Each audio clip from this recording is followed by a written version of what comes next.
नमस्कार, आप देख रहे हैं खबरदार। मैं हूं श्वेता सिंह। सबसे पहले खबरों को खबरदार के लेंस से देख लेते हैं। आज भारत के बच्चों के लिए सिंगापुर वाले रेड अलर्ट का विश्लेषण करेंगे। भारत के करोड़ों मासूम बच्चों पर कोविड का बड़ा खतरा है। कर्नाटक में तो बच्चों के संक्रमित और बीमार होने के मामले सामने भी आने लगे हैं। जब देश के तमाम नेता सियासत के सिंगापुर स्ट्रेन को लेकर उलझे हुए हैं, उस वक्त असली खतरे से फोकस हट गया है। सिंगापुर में जो स्ट्रेन बच्चों को संक्रमित कर रहा है, वो भारत में फैले वायरस के वेरिएंट का ही एक रूप है और वहां के स्वास्थ्य विभाग ने बच्चों पर इसके असर की आशंका को देखते हुए एहतियात के तौर पर स्कूल बंद कर दिए। सवाल यह है कि हम तीसरी लहर से बच्चों को बचाने की क्या तैयारी कर रहे हैं। सियासत की टूल किट पर तो सबका ध्यान है, लेकिन बच्चों को बचाने वाली टूल किट कहां है? एक तरफ मौत का दर्द है, दूसरी तरफ सियासत का सिंगापुर स्ट्रेन है। 24 घंटों में भारत में कोविड से हुई मौतों का जो आंकड़ा आया है, उसने डराया है, मन को दुखी किया है। भारत ने एक दिन में सबसे ज्यादा मौतों का डरावना रिकॉर्ड बनाया है। जरा सोचिए, एक ही दिन में हजारों परिवार उजड़ गए और ऐसा न जाने कितने दिनों से हो रहा है। मौत सिर्फ एक शब्द या नंबर नहीं है, हर मौत अपने पीछे परिवार के लिए भीषण दर्द छोड़ रही। गांव में हालात विस्फोटक हैं। परिस्थिति जैसे बताई जा रही है, उससे कहीं ज्यादा खराब है। मैंने खुद गांव की ग्राउंड रिपोर्टिंग के दौरान यह महसूस किया। कोरोना से मौतों के बीच सिस्टम और संवेदनाओं का अस्थि विसर्जन हो गया है। मरीजों के लिए न जीते जी इलाज उपलब्ध है, न मौत के बाद सम्मान। आज हमारी रिपोर्ट में आप गांव में हो रही मौतों के बेहिसाब आंकड़े और दर्द भरी हकीकत साक्षात देख पाएंगे। और आज आपको सेना प्रमुख का कोविड केयर इंटरव्यू दिखाएंगे। इस वक्त भारतीय सेना कोरोना को हराने के लिए देश में 40 जगहों पर स्थानीय प्रशासन की मदद कर रही है। इस मिशन को लेकर सेना प्रमुख जनरल मनोज मुकुंद नरवणे ने आज तक से खास बातचीत की है। खबरदार में आज उन्हीं से सुनिएगा कि भारत के वीर इस आपातकाल में क्या योगदान दे रहे हैं। पिछले 24 घंटे में सिंगापुर के नाम पर बड़ा विवाद और खूब राजनीति हुई है। दिल्ली के मुख्यमंत्री अरविंद केजरीवाल ने अपने एक ट्वीट में सिंगापुर का नाम लेकर कहा था कि वहां कोरोना वायरस का नया स्ट्रेन बच्चों के लिए बहुत खतरनाक है, ये तीसरी लहर बन सकती है, इसीलिए सिंगापुर से आने जाने वाली फ्लाइट्स को रोक देना चाहिए। सिंगापुर ने इस बात पर कड़ी आपत्ति जता दी। ऐसी बातें क्यों की जा रही हैं? सिंगापुर स्ट्रेन क्यों कहा गया? विदेश मंत्रालय ने जवाब दिया कि दिल्ली के मुख्यमंत्री के पास यह सब कहने का कोई अधिकार नहीं है। विदेश मंत्री ने कह दिया कि दिल्ली के सीएम का बयान भारत का बयान नहीं है। लेकिन इस विवाद के बीच हम ये भूल रहे हैं कि असली मुद्दा क्या है। असली मुद्दा बच्चों को संक्रमण से बचाने का है। ये राजनीति तो होती रहेगी, लेकिन हमारे सामने जो सबसे बड़ी चुनौती है, उसके लिए तैयार रहना बहुत जरूरी है, क्योंकि दुनिया से ही नहीं, देश से भी बच्चों पर अलर्ट रहने वाली खबरें और आंकड़े आ रहे हैं।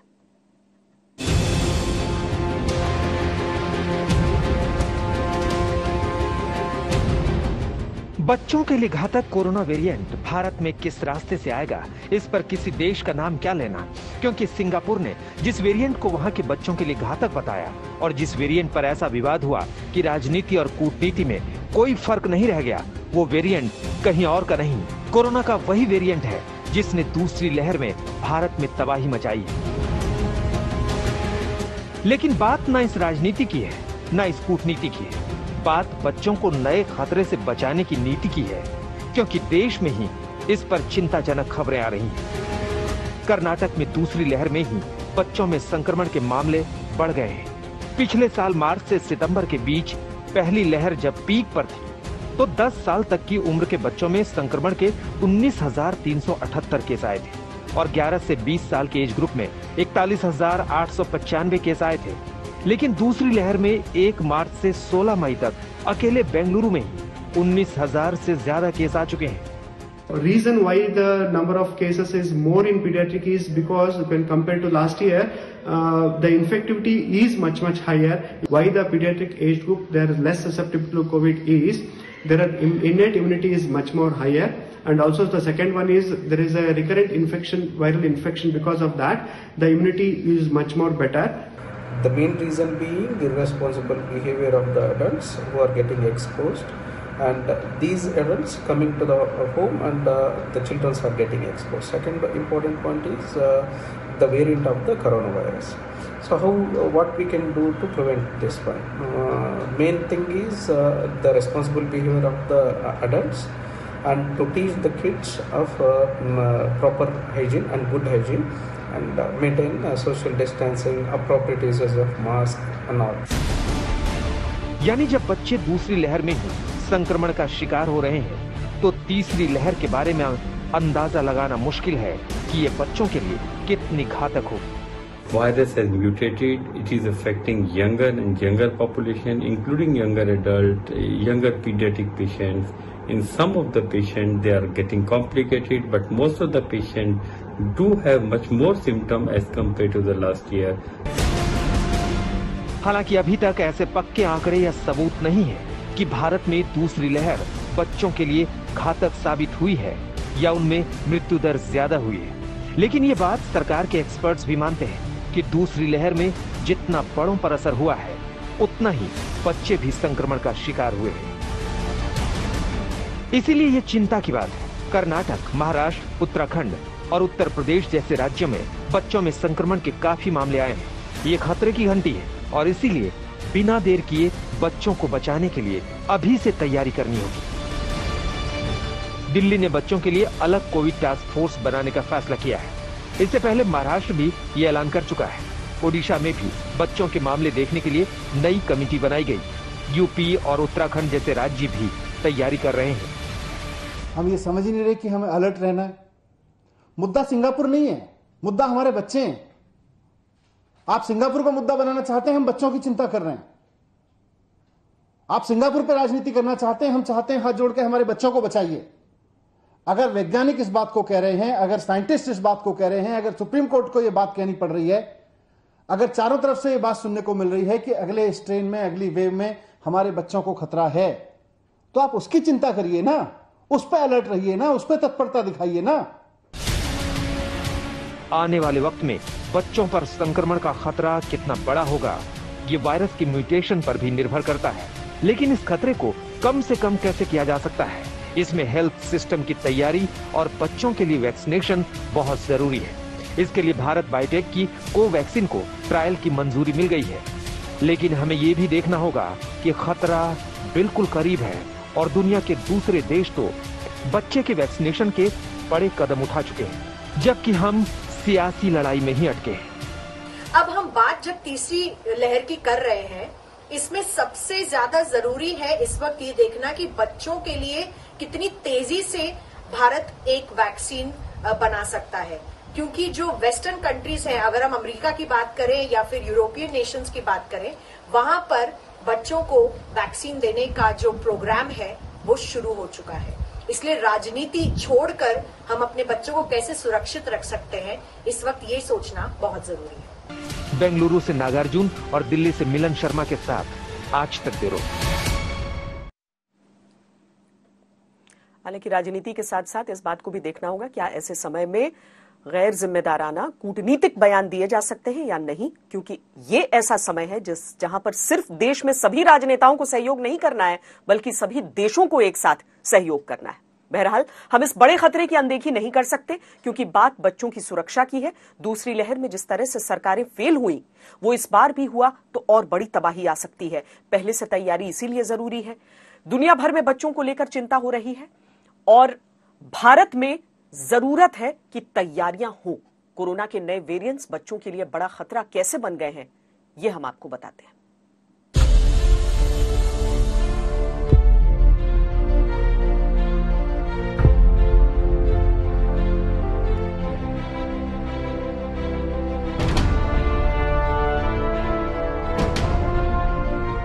क्या कोरोना का अगला वार बच्चों पर होगा?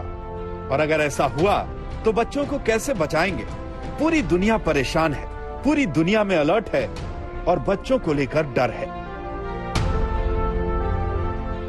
इसी डर से सिंगापुर में प्राइमरी से लेकर जूनियर तक के सभी स्कूल बंद कर दिए गए और बच्चों को भी टीका लगाने के प्लान पर काम शुरू हो गया। ऐसा सिंगापुर ने इसलिए किया क्योंकि उसे आशंका है कि कोरोना के नए वेरिएंट, खास तौर पर B1617 जैसा वेरिएंट जो भारत में सबसे पहले मिला, वो बच्चों को भी शिकार बना रहा है। सिंगापुर के मुताबिक कोरोना के ऐसे नए वेरिएंट तेजी से संक्रमण फैला रहे हैं और इसकी चपेट में अब बच्चे भी आ रहे हैं। इसीलिए इस पर सबको सावधान करना जरूरी है। I did speak with him before coming to this press conference. He did mention that it would appear the B1617 strain appears to affect children more. So you'll notice that for schools, the response has been different compared to, say, last year. So once we detect infection, but outside of school, MOE has been very fast actually to put the school on home-based learning for next few days and test the entire school.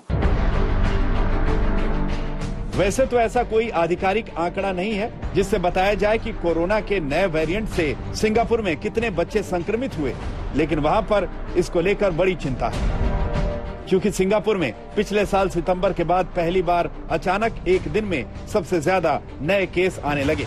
कई बच्चे संक्रमण का शिकार हुए। इसी वजह से Singapore ने 12 साल से ऊपर के बच्चों के लिए फाइजर बायोएनटेक की वैक्सीन को मंजूरी दे दी और ऐसा करने वाला वो एशिया का पहला देश बना।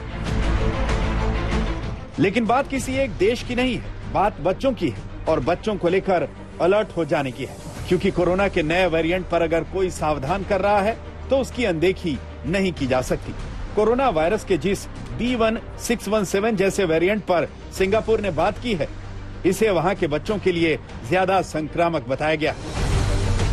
उस B1617 वेरिएंट के बारे में माना जाता है कि भारत में तबाही लेकर आई दूसरी लहर में तेज संक्रमण का सबसे बड़ा कारण यही वेरिएंट है। इस वेरिएंट को विश्व स्वास्थ्य संगठन ग्लोबल वेरिएंट ऑफ कंसर्न यानी दुनिया के लिए चिंता बता चुका है और ये 40 से ज्यादा देशों में फैल चुका है। अब ऐसे वेरिएंट और इसके नए म्यूटेशन से बच्चों को खतरा क्यों बताया जा रहा है, इसे भी समझने की जरूरत है, क्योंकि अब तक यही माना जाता था कि कोरोना का असर बच्चों में कम होता है। इसमें पहली बात तो साफ साफ समझ आती है कि बच्चों के मुकाबले वयस्क घर से ज्यादा निकलते हैं, उनका ज्यादा घूमना फिरना होता है, इसीलिए बच्चों के मुकाबले वयस्क कोरोना के चपेट में ज्यादा आते हैं। लेकिन दूसरी बात यह भी है कि कम उम्र के बच्चों में ACE2 रिसेप्टर कम होते हैं, जिन्हें वायरस के शरीर में जाने का दरवाजा कहा जाता है। इन्हीं के जरिए वायरस की सतह पर दिखने वाला स्पाइक प्रोटीन शरीर में जाकर चिपकता है, जिससे संक्रमण फैलता है। लेकिन बच्चों में ACE2 रिसेप्टर कम होने से वायरस कम मात्रा में पहुंचता है या फिर नहीं भी पहुंचता है, इसीलिए बच्चों पर वायरस का असर कम दिखता है। लेकिन आशंका इस बात की है कि बच्चों का नेचुरल सुरक्षा कवच कोरोना का नया वेरिएंट ध्वस्त कर सकता है और इसी की वजह से बच्चों में संक्रमण का खतरा अब ज्यादा बताया जा रहा है। तो जैसे ये पॉपुलेशन को हम कवर करेंगे तो छोटों बच्चों में स्ट्रेन होने की शक्यता आ सकती है, वो नॉर्मल कोविड की, और बच्चों में खुद की प्रतिकार शक्ति रहती है। ये वेव में भी सिर्फ 3% महाराष्ट्र में बच्चों में बिलो 10 ईयर्स को कोविड हुआ था, पहले वेव में 1% हुआ था। तो ये वेव में नंबर ज्यादा होने के कारण ये नंबर ज्यादा है, तो इसलिए ये भी जताना और डराना कि तीसरे वेव में बच्चों में हो सकता है, उसके ऊपर ठोस सबूत कुछ भी नहीं है। हम सिर्फ तैयारी कर रहे हैं, हम सिर्फ तैयारी कर रहे हैं, इसलिए तैयारी कर रहे हैं क्योंकि वहां पे तैयारी करेंगे, क्योंकि सपोज कोई ऐसी तीसरी लहर में ये पॉपुलेशन में आता है तो हमको कॉट ऑफ गार्ड नहीं होना चाहिए, इसलिए हम तैयारी कर रहे हैं। वैज्ञानिकों के मुताबिक ऐसा बहुत मुमकिन है कि कोरोना ने नए रूप से खुद को ऐसा बदला है कि वो आसानी से शरीर के अंदर प्रवेश करके और कोशिकाओं में चिपक कर संक्रमण फैला सकता है। कोरोना के पहले के रूप के मुकाबले B1617 जैसे वेरिएंट ACE2 रिसेप्टर से कहीं ज्यादा ताकत से चिपकते हैं और इसीलिए अब बच्चे भी संक्रमण का शिकार हो सकते हैं। अभी जो न्यू स्ट्रेन आया है वो up to 50% of the population को अफेक्ट कर चुका है, तो वी आर एक्सपेक्टिंग कि सेम स्ट्रेन बच्चों को भी अफेक्ट कर रहा है। मगर अगर आप कंपेयर करेंगे फर्स्ट वेव से, सेकेंड वेव में बच्चों को ज़्यादा सिम्टम्स देखने को मिल रहा है और हम एक्सपेक्ट कर रहे हैं कि जो थर्ड वेव की बात हो रही है उसमें बच्चों का अफेक्ट होने की चांसेस बहुत ज़्यादा है, क्योंकि जो फर्स्ट वेव में हमने देखा है कि बुजुर्गों को मोर देन 65 इयर्स अबोव लोगों को बहुत ज़्यादा सिम्टम थे। सिमिलरली सेकेंड वेव में हम मिडिल एज 30 to 40 इयर्स वालों को भी अफेक्ट हुए देखा है। मगर थर्ड वेव में एक्सपेक्टेड है कि बच्चों को ज़्यादा सिम्टम हो और सीवियर सिम्टम हो, जिसके लिए हमें रेडी होने की ज़रूरत है। इसीलिए सबको सतर्क भी रहना चाहिए कि आने वाले दिनों में बच्चों पर खतरे की बात अगर कही जा रही है तो ये बात निराधार नहीं है, क्योंकि पहले से ही कई देश इस बड़ी चुनौती से लड़ रहे हैं। ब्राजील में बड़ी संख्या में बच्चे कोरोना संक्रमण का शिकार हो रहे हैं। महामारी की शुरुआत से अब तक 5 साल से कम उम्र के 2200 बच्चों की जान जा चुकी है। ब्राजील के नए कोरोना वेरिएंट P1 से गर्भवती महिलाओं की मृत्यु दर बढ़ गई है। ये दुनिया के सामने अब सबसे बड़ा खतरा है और बहुत बड़ी चुनौती है। भारत में तीसरी लहर बच्चों के लिए ज्यादा खतरनाक बताई गई है और जब तक बच्चों का वैक्सीनेशन नहीं होता तब तक उन पर यह खतरा बना ही रहेगा। आज तक ब्यूरो। सिंगापुर में कोरोना के जिस कोरोना वेरिएंट को लेकर बच्चों की सुरक्षा पर रेड अलर्ट हुआ है वो B1617 वेरिएंट की एक सब कैटेगरी है। B1617 वेरिएंट सबसे पहले अक्टूबर 2020 में भारत में मिला था। 12 मई को WHO ने कहा था कि ये 44 देशों में मिल चुका है। B1617 वेरिएंट की 3 सब कैटेगरीज हैं, B16171, B16172 और B16173।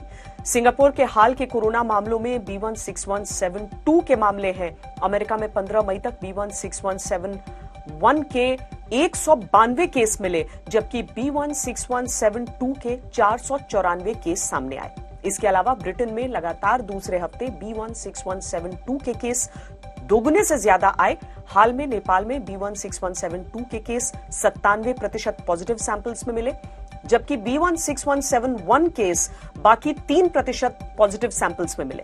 11 मई तक 34 देशों में B16171 के केस मिले, जबकि 31 देशों में B16172 के केस मिले। वहीं 4 देशों में B16173 के केस मिले। इस तथ्य से आप ये तो जान गए होंगे कि म्यूटेंट वायरस को किसी एक देश या भौगोलिक क्षेत्र से जोड़ने की जो नीति है वो सही नहीं है। सच तो ये है कि कोरोना एक मानव शरीर से दूसरे मानव शरीर में जाने पर ही अपना थोड़ा सा रूप बदल लेता है। इस तरह छोटे छोटे बदलावों के बाद एक ऐसी स्थिति आती है जब वायरस का नया स्ट्रेन सामने आ जाता है। संक्रमण के मामले कम हो रहे हैं, लेकिन कोरोना से होने वाली मौतों का आंकड़ा लगातार बढ़ता जा रहा है। देश में पिछले कई दिनों से रोजाना 4000 से ज्यादा मौतें हो रही हैं, लेकिन 18 मई यानी मंगलवार को भारत में एक दिन में कोरोना से अब तक की सबसे ज्यादा मौतें दर्ज की गई। अब तक एक दिन में सबसे ज्यादा मौतें अमेरिका में हुई थी। मंगलवार को भारत ने ये रिकॉर्ड तोड़ दिया। मंगलवार को देश में इस महामारी से 4529 लोगों ने जान गंवा दी। इससे पहले दुनिया में कोरोना से एक दिन में सबसे अधिक 4468 मरीजों की मौत अमेरिका में 12 जनवरी को हुई थी। इस तरह भारत में कोरोना से हुई कुल मौतों का आंकड़ा 2,83,000 से ज्यादा हो चुका है। दुनिया में अमेरिका और ब्राजील के बाद सबसे ज्यादा मौतें भारत में हुई हैं। इन दिनों दुनिया के 40% दैनिक कोरोना केस भारत में दर्ज किए जा रहे हैं, यानी दुनिया में कोरोना से पीड़ित होने वाले 10 में 4 लोग भारतीय हैं, जबकि दुनिया में कोरोना से हर तीसरी मौत भारत में हो रही है। 11 मई से 18 मई तक के आंकड़ों से ये बात साबित होती है, जिसे एक ग्राफ के जरिए समझिए। 11 मई को दुनिया में कोरोना से 13,410 लोगों ने जान गंवाई, जिसमें 4,198 मौतें भारत में हुई।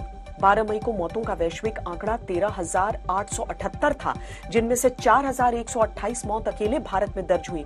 16 मई को दुनिया में 10,000 से कम मौतें हुई, लेकिन भारत में करीब 4,100 लोगों ने जान गंवाई, यानी 40% मौतें अकेले भारत में हुई। यही ट्रेंड 17 मई को भी जारी रहा, जब दुनिया में 19,766 और भारत में 4,333 लोगों की जान कोरोना ने ले ली। 18 मई को दुनिया में 13,833 मौतों में से 4,529 मौतें भारत में हुई। कोरोना से सबसे अधिक मौतें इस समय भारत में ही हो रही हैं। इस मामले में दूसरे और तीसरे नंबर पर ब्राजील और अमेरिका है, जहां भारत के मुकाबले कई गुना कम मौतें दर्ज हो रही हैं। भारत में 18 मई को कोरोना से 4,329 मौतें हुई, जबकि दूसरे नंबर पर ब्राजील में 1,036 मौतें दर्ज की गई, यानी भारत से 4 गुना कम। और अमेरिका में 18 मई को 302 मौतें हुई, यानी भारत से 15 गुना तक कम। और ये स्थिति तब है जब भारत में कोरोना के केस रोजाना कम हो रहे हैं। हालांकि जानकार ये बताते हैं कि कोरोना के केस इस समय भले ही आपको कम होते हुए दिखेंगे, लेकिन मौतों का आंकड़ा मुमकिन है और आशंका है कि थोड़ा अभी बढ़े, क्योंकि जो पुराने केस हैं और क्रिटिकल केस हैं वो बढ़ रहे हैं। साथ ही आशंका भी हो रही है कहीं सरकारें अलग अलग राज्यों की इन आंकड़ों को छिपाने की कोशिश तो नहीं कर रही। लेकिन इन सारी चीजों के बीच कोरोना से हुई मौतों के बाद जो अंतिम संस्कार होता है, उसे लेकर कई भ्रांतियां लोगों के मन में घर कर जाती हैं। और यही कारण है कि अलग अलग जगहों पर हम देखते हैं कि अंतिम संस्कार तो हो जाता है, लेकिन उसके बाद अस्थियां तक लेने के लिए घर वाले कई मामलों में सामने नहीं आते। पर ऐसे भी लोग हैं जो इस समय में भी हाथ आगे बढ़ा रहे हैं ताकि सबको सम्मान मिले।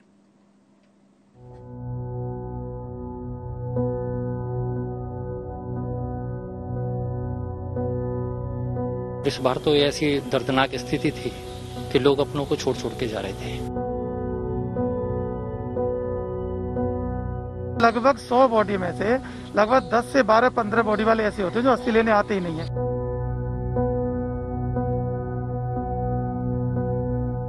डर के मारे गए तो कोई आते नहीं जल्दी, जिससे डर नहीं हुआ कर ले जाता है। कुछ लोग ऐसे होते हैं डर के कारण भी हो सकता है। कम से कम मौत से ऐसी मुझे उम्मीद नहीं, जिंदगी तूने तो धोखे पे दिया है धोखा।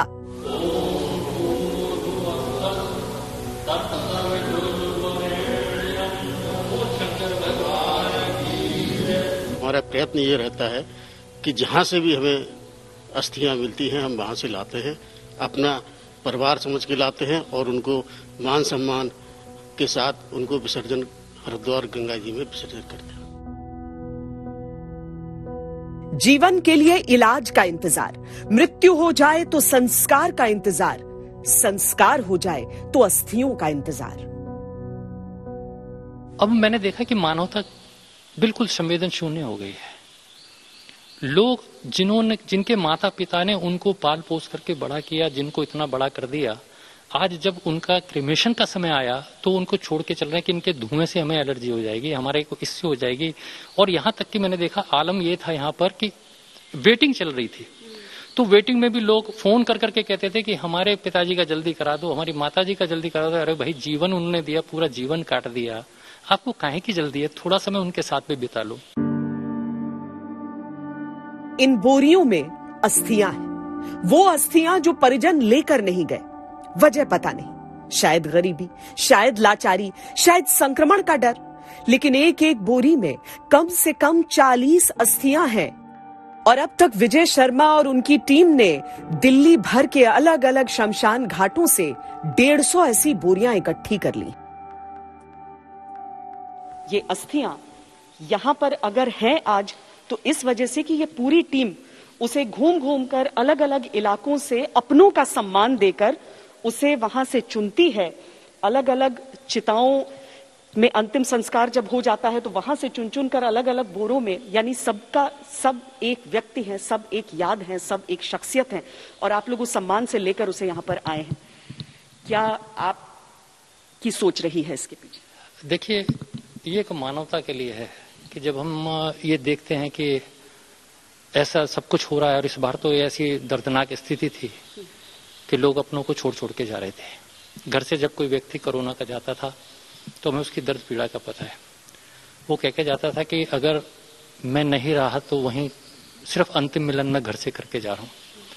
हम जब टीवी वगैरह पे देखते थे, आपके माध्यम से जब हम देखते थे, तो हमें बड़ा दर्द होता था कि इनकी अस्थियां कैसे जाएंगी, इनको मोक्ष कैसे मिलेगा। हमें रात भर नींद नहीं आई। हमने अपनी टीम को कहा कि हमें ये काम करना है, और हमारी टीम के ये बच्चे हैं जिन्होंने कोशिश की कि हम इस काम को करेंगे।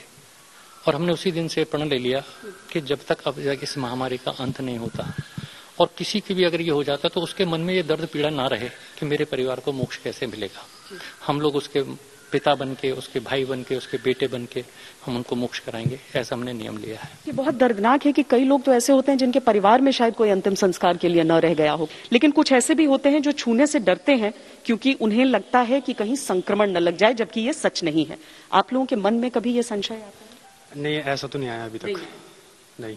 अपने हाथों से जब चुनते हैं वो अस्थियां, तो मन में क्या रहता है, क्या ख्याल है? मन में बस यही रहता है कि ज्यादा से ज्यादा जितने भी लोग रह गए हैं, जो हमारे पितृदेव हम मानते हैं इनको, कि इनको ज्यादा से ज्यादा इकट्ठा करके हम इनकी मुक्ति के लिए हमें ले जाएं। और कई बार तो ऐसा होता है कि जब हम अस्थियां इकट्ठी कर रहे होते तो एक अपनापन सा लगता है कि जिनका कोई नहीं है उनके लिए हम लोग आ रहे हैं और उनको हम इकट्ठा कर रहे हैं, सारी अस्थियां इकट्ठी करते हैं। तो उस टाइम पे मतलब एक मन में अपनापन से अपने परिवार जैसी फीलिंग होती है हमारे लिए भी। इस बार श्वेता जी, सबसे बड़ी बात यह है कि इस बार तो संख्या इतनी मुझे लग रही है कि जितना हम लोग करते थे, हमारी औसत लगभग 6 से 7 हजार आती थी। अभी हमारे पास 135 बैग्स में अस्थियां भर के आ गए और एक बैग के अंदर करीब आप समझिए 40 से 45 लोगों की है। अब उस हिसाब से हम औसत लगाएं तो उस हिसाब से देख लीजिए आप कितना आ गया है। और अभी हमारे पास 4 महीने और हैं और अभी कोरोना का ये दर्द चल रहा है। साल में एक समय आप जाकर पितृपक्ष के अंदर हम ले जाते हैं, क्योंकि पितृपक्ष में गरुड़ पुराण में जो ये है वो है कि 16 दिन जो पितृपक्ष के होते हैं उसमें सब लोग अपने अपनों को से मिलने गंगा के तट पे आते हैं। तो हम इसी विधान को मानते हुए कि आप कह रहे हैं कि हजारों की संख्या में हो चुकी है। जी हजारों की संख्या में है और अभी 4 महीने और हैं। कोरोना का संक्रमण भयानक है, लेकिन क्या ये इतना भयानक है कि मृत्यु के बाद भी संक्रमण का खतरा रहता है? मृत्यु के बाद तो छोड़िए, क्या अंतिम संस्कार के साथ खतरा रहता है?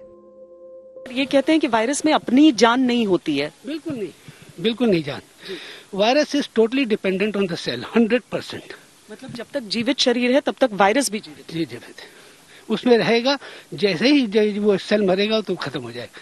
वी कैन नॉट किया, अगर रखना उसको थी तो -80 डिग्री सेंटीग्रेड के डीप फ्रीज में रखना पड़ा। You can well imagine. तो सर फिर कोविड प्रोटोकॉल में क्यों बॉडीज को इतने घंटों बाद सौंपा जाता है और इतना ध्यान? शायद इसकी पुट्रिफैक्शन शुरू हो जाए। maybe that may be reason।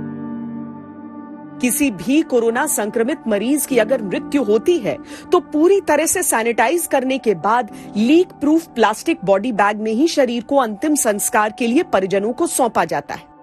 Harendra और पप्पू 1 साल से कोरोना संक्रमितों का अंतिम संस्कार कर रहे हैं। इन्हें भी ये डर समझ नहीं आ रहा। पिछले साल जब दिल्ली ने कोरोना की पहली मृत्यु देखी थी तो उनका अंतिम संस्कार इन्हीं हाथों ने किया था। हरेंद्र जी हैं और पप्पू जी हैं। 1 साल हो गए। इस साल आप लोगों को मैं देख रही हूँ कि एक के बाद एक रुक ही नहीं रहा है काम। ऐसा ना मैम, अगर ये इस टाइम इतनी सुविधा है कि हर आदमी परेशान है। किसी के घर में 2-2, 3-3 मौतें हो रही है, वो आदमी परेशान है। हमको भी मालूम है, मगर हम क्या करें? हम अपनी छुट्टी नहीं कर सकते। अगर हम छुट्टी करेंगे तो जो पब्लिक परेशान हो रही है वो कहाँ जाएगी? हरिंदर जी, आप लोग 1 साल से सुरक्षित हैं, स्वास्थ्य ठीक है आपका? हाँ, कोई दिक्कत नहीं है, न कोई बीमारी है। हम लोग सेवा करने का मौका मिल रहा, तो कोई दिक्कत नहीं है। कहने को तो मृत्यु के बाद क्या बचा, लेकिन मृत्यु के बाद का सम्मान जरूरी है। शायद इसीलिए बिना किसी रिश्ते के ये टोली रिश्तों का सम्मान बचाने में जुटी है। जैसे यहाँ कर दिया, अब कल हम लोगों के पास जो मिशन है वो है सरायकाला पंजाबी। कोई भी व्यक्ति जब ये धरती छोड़कर जाता है तो उन रिश्तों को भी छोड़कर जाता है, लेकिन एक डोर होती है जिससे वो रिश्ते हमेशा बंधे रहते हैं। आज दर्द होता है देखकर कि एक एक इस बोरी में 40 से 45 लोगों की अस्थियां हैं। न जाने कैसे रिश्ते होंगे, कैसे संबंध रहे होंगे, कैसा जीवन रहा होगा, लेकिन मृत्यु के बाद सम्मान देने का ये एक छोटा सा प्रयास इस टीम का है। कैमरा पर्सन सैयद मोहसिन के साथ श्वेता सिंह, दिल्ली आज तक। इसी तरह से छोटे छोटे तौर पर अपने लेवल पर जो जितना कर सकता है, हाथ अगर बढ़ाता है तो वही बताता है कि हम हिंदुस्तान क्यों कहलाते हैं। पूरे देश की तरह इस वक्त भारतीय सेना भी कोरोना महामारी के खिलाफ युद्ध लड़ रही है। कोरोना को हराने के लिए देश में 40 जगहों पर सेना स्थानीय प्रशासन की मदद कर रही है। साथ ही सैनिकों को कोरोना से बचाने के लिए भी जरूरी इंतजाम किए गए हैं। सेना के 90% जवानों को कोरोना वैक्सीन लगाई जा चुकी है। सेना के कोरोना प्रोटोकॉल को लेकर सेना प्रमुख जनरल मनोज मुकुंद नरवणे ने आज तक से खास बातचीत की है। इसे आप सेना प्रमुख का कोविड केयर इंटरव्यू भी कह सकते हैं। देश भर में कोरोना महामारी के खिलाफ लड़ाई में सेना युद्ध स्तर पर जुटी हुई है। हमारे साथ सेना प्रमुख जनरल मनोज मुकुंद नरवणे साहब हैं। जनरल साहब, सेना इस वक्त दोहरी चुनौती से निपट रही है, सरहद पर दुश्मन के खिलाफ और देश के अंदर कोरोना महामारी के खिलाफ। किस तरह से भूमिका इस वक्त सेना कोरोना के खिलाफ लड़ाई में निभा रही है? जो हमारे आर्मी की जो तजवीज़ है वो 2 पहलुओं पर आधारित है। एक है फोर्स प्रिजर्वेशन, अपने आप को बचत सुरक्षित रखना, और दूसरा है इंफ्रास्ट्रक्चर ऑगमेंटेशन, जो हमारी काबिलियत है उसमें बढ़ोतरी लाना। जहाँ तक फोर्स प्रिजर्वेशन का सवाल है, जैसे कि हमने पिछले साल किया था, उसी तरह हमने इस साल भी वही आदेश जारी किए, जिससे कि जो कोर्सेज है वो बंद किए, जो लोग छुट्टी जा रहे हैं वो छुट्टी या तो वो अपने गांव में ही रहे या छुट्टी पर हमने थोड़ी सी रोक लगा दी। जो हर वक्त समर के दौरान अप्रैल मई के महीनों में एक्सरसाइजेज होते हैं जिनमें काफ़ी तादाद में ट्रूप्स बाहर निकलते हैं, उस पर भी हमने रोक लगा दी है। तो इस किस्म से के कदम उठाने से जो हमारे केसेस हैं वो काफ़ी कम हैं और इसलिए हम अपने आप को सुरक्षित रख पाएँ।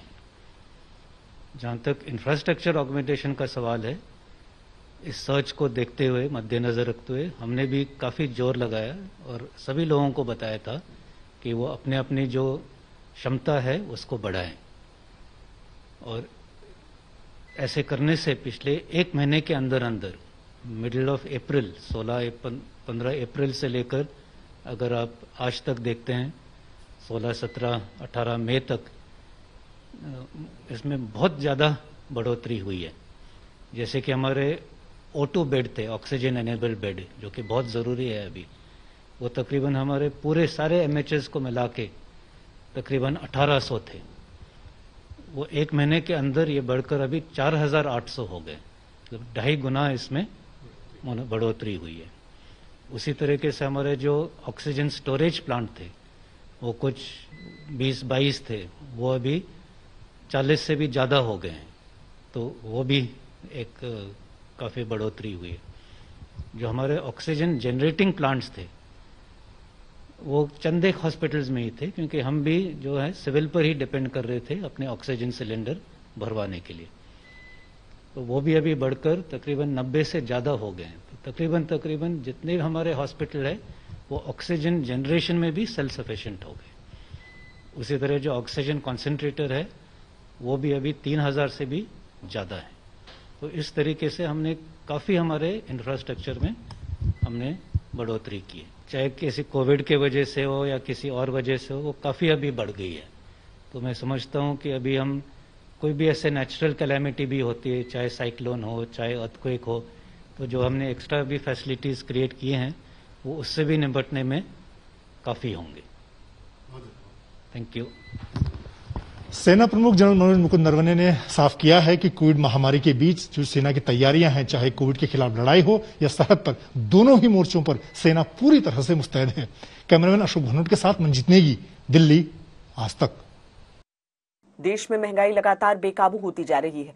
दाल से लेकर खाद्य तेलों तक ज्यादातर सामान के भाव आसमान छू रहे हैं। कोरोना की दूसरी लहर से सहमी हुई अर्थव्यवस्था के लिए महंगाई का यह चाबुक बड़ा नुकसान पहुंचाने का खतरा पैदा कर रहा है।